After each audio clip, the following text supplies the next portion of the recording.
So, ganito po kami dito sa Europe. Oh, para sa bigas, kailangan mag-ipon ng mga plastic kasi nabebenta dito. Oh, di ba? Para sa bigas lang yan. Oh, may 490 euro, 5 euro na yan. Ganito kami, ang mga Pinoy dito sa Croatia, Europe.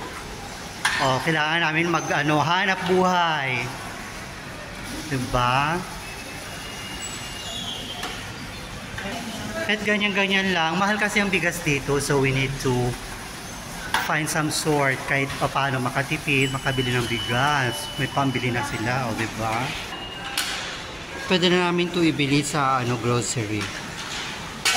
Hanggang 5 lang yung minimum niya.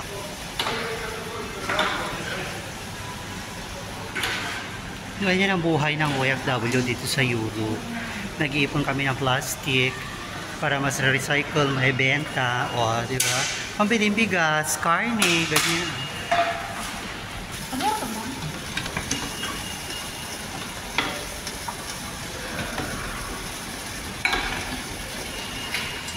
Same price na pala lahat? Yes, 0.7. Oh, may 1 euro na naman siya. 0.7 is 4 pesos, right? Ay, may lumabas. Niluwaan niya. Ma-artist yan.